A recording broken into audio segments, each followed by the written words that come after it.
My name is Khadija Farooq and today we are going to talk about presenting of documents for registration. और इसके अंदर sections लगते हैं section 32 से 35 of the registration act 1908 और ये डील करते हैं section 6 of the registration act presenting documents for registration. Okay, moving towards sections. Section 32, persons to present documents for registration, जिसके अंदर हम डिस्कस करेंगे कि डॉक्यूमेंट्स कौन लेकर आएगा रजिस्टर करवाने के लिए.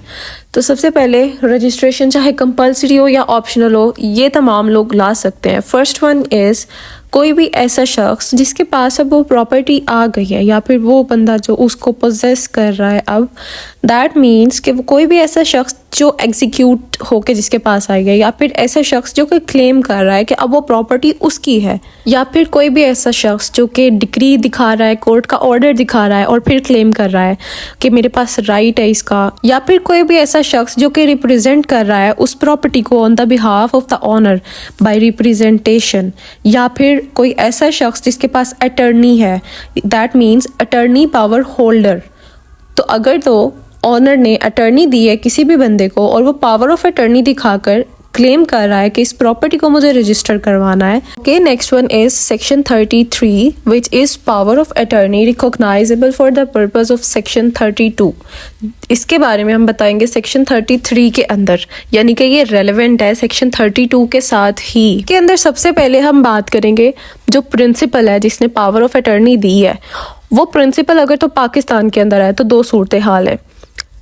तब जब रजिस्ट्रेशन एक्ट एप्लीकेबल होगा, यानी कि रजिस्ट्रार या सब रजिस्ट्रार का रजिस्टर किया हुआ पावर ऑफ अटर्नी ही वैलिड होगा, वरना नहीं. अच्छा, इसकी दूसरी condition where registration act is not applicable, जज या मैजिस्ट्रेट से अटेस्टेड हुआ पावर ऑफ अटर्नी ही वैलिड होगा उस टाइम पर. अच्छा, यहाँ तक हमने बात की जब प्रिंसिपल पाकिस्तान के अंदर है. अब हम बात करते हैं जब principal is out of Pakistan, तब दो तरह से होगा, by verification of power of attorney by magistrate, या फिर जो सेकंड कंडीशन हमारे पास आएगी that is by the federal government. और आपने वो वेरिफिकेशन कैसे करवानी है पावर ऑफ अटर्नी की?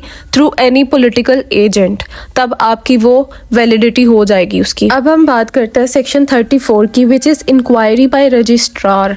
रजिस्ट्रार वेरीफाई करेगा इस चीज़ को कि ये जो बंदा रजिस्ट्रेशन करवा रहा है ये कोई और बंदा तो नहीं है, मतलब ये असल बंदा ही है ना, ये तो नहीं है कि कोई फ्रॉड वगैरह का चक्कर है या कोई भी इस तरह की सूरत हाल है. अब वो किस तरह के केसेस के अंदर, मतलब किस तरह से वो खुद को वेरीफाई करेगा, सेटिस्फाई करेगा खुद को, हम उनको डिस्कस कर लेते हैं. जो रजिस्टरिंग ऑफिसर है यानी कि रजिस्ट्रार है जो रजिस्टर कर रहा है डॉक्यूमेंट को, सबसे पहले तो वो चेक करेगा कि आया ये डॉक्यूमेंट इसी बंदे के लिए एग्जीक्यूट किया गया और ये जिस बंदे ने एग्जीक्यूट किया है क्या उसने ही एग्जीक्यूट किया है या फिर उसने एग्जीक्यूट नहीं किया.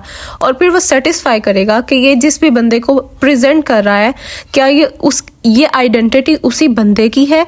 और in case of any representation या फिर कोई एजेंट या असाइन किया हुआ है तो तब भी वो खुद को सेटिस्फाई करेगा कि वाकई ये वही बंदा है जिसको पावर ऑफ अटर्नी दी गई है जो रिप्रेजेंट कर रहा है ऑनर को. Okay, now section 35 which is procedure on admission and denial of execution.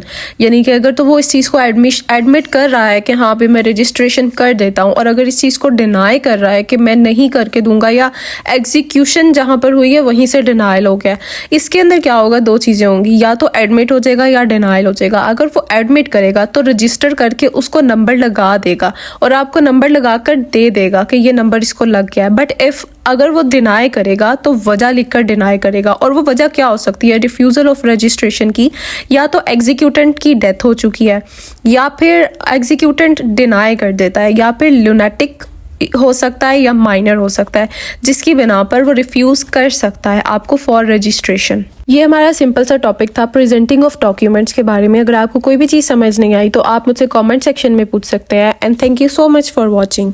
और अगर आपको इसके नोट्स चाहिए तो you can further contact me for them. Thank you.